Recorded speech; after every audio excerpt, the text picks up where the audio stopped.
ఒక బౌల్లోకి ఒక గ్లాసు ఇడ్లీ రవ్వ, ఒక గ్లాసు నైలాన్ సగ్గుబియ్యం వేసి వాటర్ పోసి ఒకసారి బాగా కడిగిన తర్వాత కాటన్ క్లాత్లో వేసుకొని వాటర్ అంతా పిండేసి 2 గ్లాసుల పెరుగు వేసి బాగా కలిపి మూత పెట్టి నైట్ అంతా పులిసిన తర్వాత 1 స్పూన్ సోడా, సరిపడా సాల్ట్ వేసి బాగా కలిపి మూత పెట్టి టమాటో చట్నీ కోసం ప్యాన్లో కొద్దిగా ఆయిల్ వేసి వేడెక్కిన తర్వాత 1 స్పూన్ శనగబ్యాళ్ళు, 4 బ్యాడిగి మెంషినకాయ, 2 గుంటూరు మిర్చి,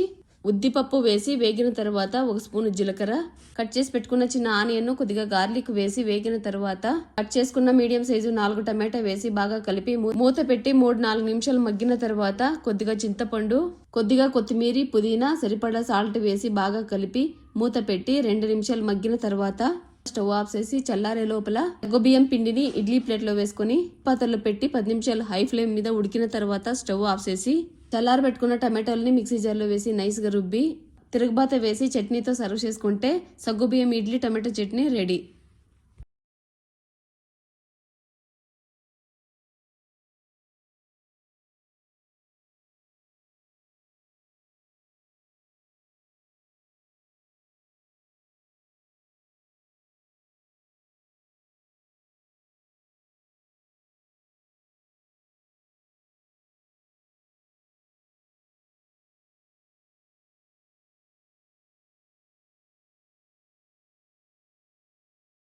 ఇడ్లీ పిండి వేసి పెట్టుకున్న ప్లేట్లని ఇడ్లీ పాత్రలో పెట్టి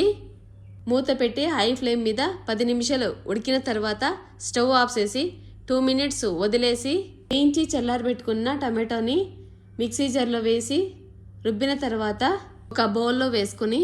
ఇడ్లీతో సర్వ్ చేసుకుంటే టమాటో చట్నీ సగ్గుబియ్యం ఇడ్లీ రెడీ. తిరగబాత్ కోసం కొద్దిగా ఆయిల్ వేసి వేడెక్కిన తర్వాత